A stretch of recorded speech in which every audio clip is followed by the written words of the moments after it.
I ain't We're got. live. We're live. Oh, we're live.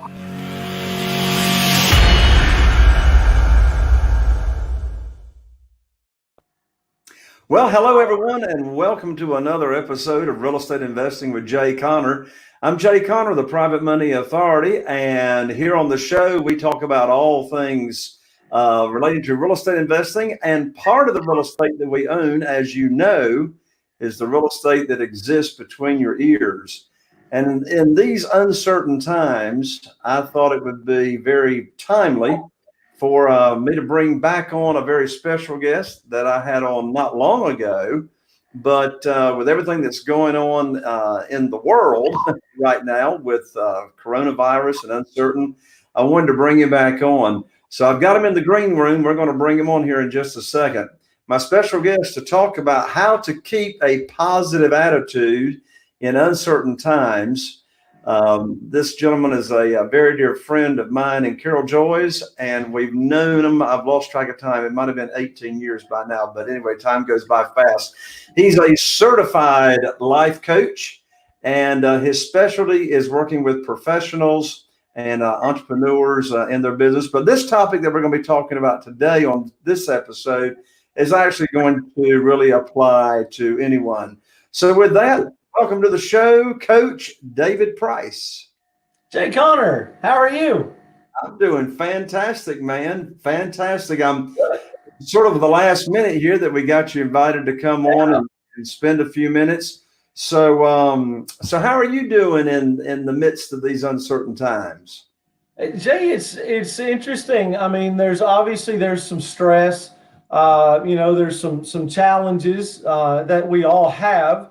And as you know, Jay, at one point in my life, I would have dealt with this very, very differently. It would have put me in a very challenging place, a very difficult place. I would not have handled it very well. But because of the decision that I made some time ago to take personal control of my mindset and to determine that what I was thinking was up to me, the way I was handling things was up to me, that's made all the difference. And so there's a baseline level of stress. I don't mind admitting that to people. I have this conversation with people a lot. I've got a baseline level of concern about my family. My mother is 82. I'm concerned about her. I'm concerned about what's going to happen. These are very uncertain times, and that's okay. But I'll tell you one thing, Jay, that I'm able to do is I'm able to notice, and this was not always true, but I'm able to notice those thoughts, and I'm able to kind of get some space between those thoughts. And I'm able to say, look, I see the thoughts, I see the concern, I see a little bit of panic creeping in. Now let's just pull back from that and let's just think about what's going on. Let's make some decisions about how we're going to react and how we're going to take action. And so to answer your question, I've got as much concern and as much kind of apprehension about things as anybody does. However, the decision to take control of my life and to control my thoughts has made all the difference. And I'm certainly in a different place than I would have been 15 years ago, that's for sure. Is there a difference between worry and concern? Well, that's an excellent question. I believe that there is. I think that some concern about things is inevitable. If you have family, if you have a business, those things are your area of concern. You have to concern yourself with those things. You have to be concerned about dealing with those things. But worry is something else entirely. Worry is something that precludes action. In other words, when you're worried about something, your ability to take action is just about eliminated. Worry eliminates action, and worry eliminates the creation of solutions, right? And so these are the problems with worry. Worry is a helplessness. Worry is a victim mentality. If I'm concerned about something, I see that it's something that needs to be dealt with, and now I'm going to come up with solutions and be proactive. When I'm worried about something, I'm just sitting around thinking about it, and that's preventing me from taking action. So I think there's a big difference between those two things. Yeah, so I forget, and you probably remember, I forget what the actual word or the actual meaning of the word worry is. What you described worry is absolutely correct, but doesn't it have something to do with just like going around in circles, which actually leads to doing nothing? Yeah, it absolutely does. And that's what we do when we worry, right? We get this in our head and it sticks us in a place of just going around and around and around, and we're unable to move forward and take action. Absolutely. And that's the problem with worry. That's why Jesus said, don't do it, right? Jesus came out and specifically said, don't worry, don't fear. And I'll tell you, Jay, the biggest thing that helps me in dealing with worry is taking action. For so many of us, we think that eliminating worry is a matter of thinking through it, getting information, figuring things out, and there's got to be some degree of that. But the thing that eliminates worry for me more than anything is taking action. When I make up my mind and say, okay, I'm going to do something about that, and it might be imperfect, it might be flawed, it might even be wrong, but I do have the ability to act. Therefore, I am not a victim.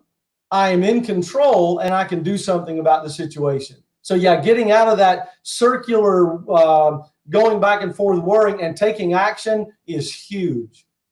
When I was 24 years old, I moved to Wichita Falls, Texas, and that's where I met Carol Joy and her family while I was living out there. And I hadn't been there to Wichita Falls for more than a month, and got the business opened up, and the Dale Carnegie man came knocking on my door and invited me to enroll in a 12-week class. And I learned in that class that the only antidote to worry is taking action. Now, he wrote a book about that thick, but that was the bottom line. So let's get specific and help the folks that are tuning in here on this particular show. So we know we need to take action in order to eliminate worry. So in the midst of what we've got going on now, what are some specific actions that people can be taking that will, keep their attitude where it needs to be? Well, that's a great question. Jay, and just kind of along that line, I was talking with a client this morning, and he was concerned about his business and about what he needed to be doing with his business. He's got a business that's very much depends on him being in certain locations and doing certain things. Of course, that's not happening.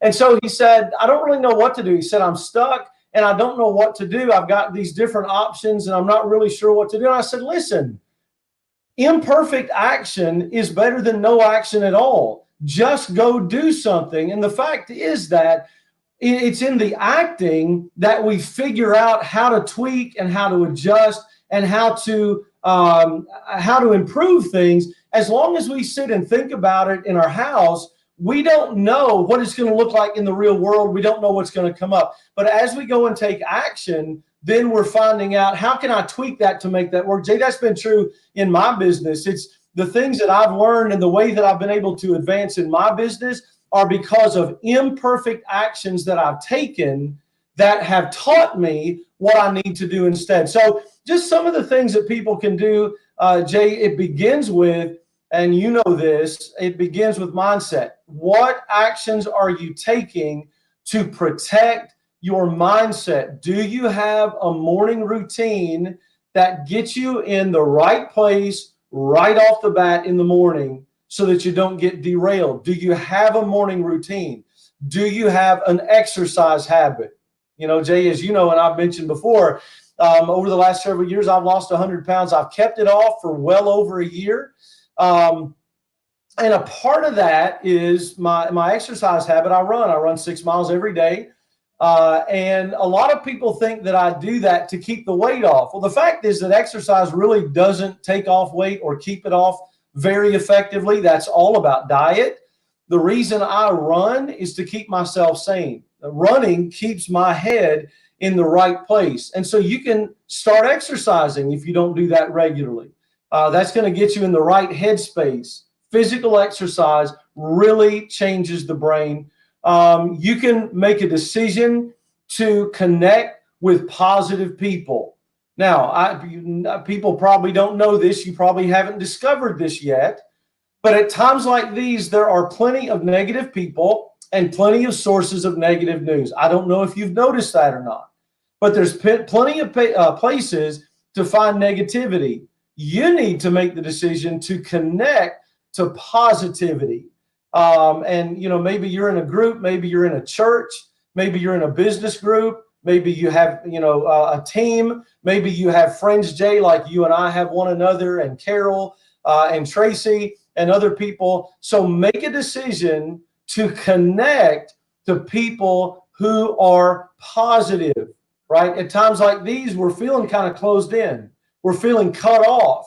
And so we've got to make the extra effort to connect with positive people. So a morning routine, an exercise routine, and connecting with positive people. And particularly from a business perspective, taking action, even if it's imperfect action. In this climate, a lot of people are going to be pulling back. Jay, I was tempted to do that. I just invested in coaching for myself in my business. I was tempted not to do that because of the virus. I was tempted not to start a new business venture with my business because of this, because my business is a people business.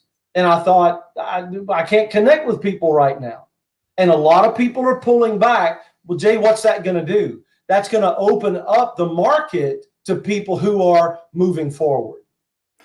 Well, people right now are wanting and are just so eager and hungry and thirsty to be connecting with other people since, because of the restrictions that have been put in place. And so people are online all the time and, on the internet, et cetera. So, even my email open rates, in the coaching business, they have skyrocketed. So if you have any kind of community, like you were just suggesting, Coach David, if you got any kind of community, reach out to those people and, stay connected. I want to come back to your morning routine and have a little discussion more about your morning routine. So you got specific suggestions there: exercise, get out of the house, even if you're not getting in your car, going down the street. But get out, walk about, get some sunshine, take care of yourself. But what else do you do in your morning routine that really gets your mindset and gets you a cutting edge and ahead of the day? Well, that's a great question, Jay. One thing that I've found is that different things work for different people. You and I have both read the book that I can't come up with by Hal Elrod about the Miracle Morning. Oh, yeah, the Miracle Morning. Miracle Morning, which is a fantastic book, and I highly, highly recommend that book to anybody. But morning routines are not one size fits all. The morning that I've developed over many years, and many kind of iterations and many, trying things. So it's a very personal thing, and it's a thing that you tailor to yourself. But I will make some suggestions about that. Gratitude is a vital part of a morning routine. Now, for my morning routine, I don't visualize well, but I write everything out. So I've got a journal and I write everything out. I write things that I'm grateful for. I write my vision for my life in 2020, my life and my family's life. I write my vision for my business very specifically with revenue goals, client goals, speaking engagements. And so I'm very specific about that. So there's a gratitude for what is. There's a vision for what I want to create, right? And there's all sorts of things that you can do like that. I write certain affirmations. I live in a constant, beautiful state is one affirmation. I got that from David Bayer. God is always making life work for me. I write that out word for word every day, and I underline always, and I underline me.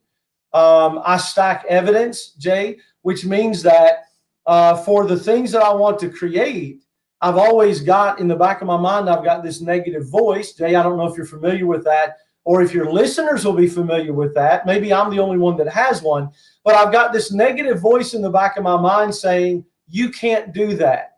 You can't create that. You don't have what it takes to make that happen. And so, Jay, one thing I do is to what David Bayer calls stacking evidence. I go back in my life and I find evidence for times that I did do something well, I did accomplish something, I was able to create, and I write those things out. And that helps me to believe that I'm able to do what I want to do. So I guess to wrap that up, morning routines are a very personal thing. They, for me, include Bible study, prayer, very spiritual things. But those are just some ideas. Awesome. Well, tomorrow, you're going to have me on your show, on your Facebook Live. So tell everybody what we're going to be doing tomorrow and how they can get there. Well, I can't wait for that, Jay. So you and I are going to be talking about how to thrive in business during a crisis. And so it's going to be very specific about that. And I'm just going to be getting your thoughts, Jay, on how a person can move forward with their business at a time when it seems like there's no way that a business can move forward, right? Because so many of us are cut off. People are maybe aren't buying some things that they would normally buy. We're getting into spring where a lot of purchases normally are made that may not be made this year.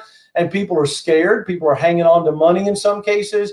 And so in that climate, Jay, how do we cause our business to thrive even in a time of crisis? So we'll be very specific about this crisis, but then we're going to open that up and look at any crisis or any difficult time. How do you make your business thrive? And so that's going to be on my my brand new business page, which is Coaching for Professionals and Business Owners. And just magically, it just appeared right there. How about that? So it's going to be on Facebook at Coaching for Professionals and Business Owners. It's going to be live tomorrow at noon Eastern.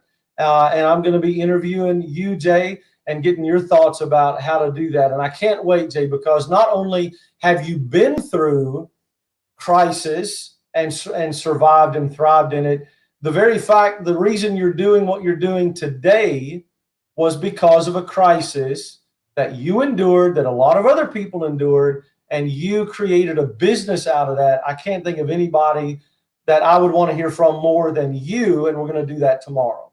I'm looking forward to it. So, Coach David, I believe you got a free gift for everyone that's here in the audience. I do. I would love to share this, Jay, and it goes along with some things that we were talking about. It's the foundation of personal development and a positive mindset and creating what you want to create, and that is taking personal responsibility. I have a 12-session audio series that I call The Power Within that I created and recorded.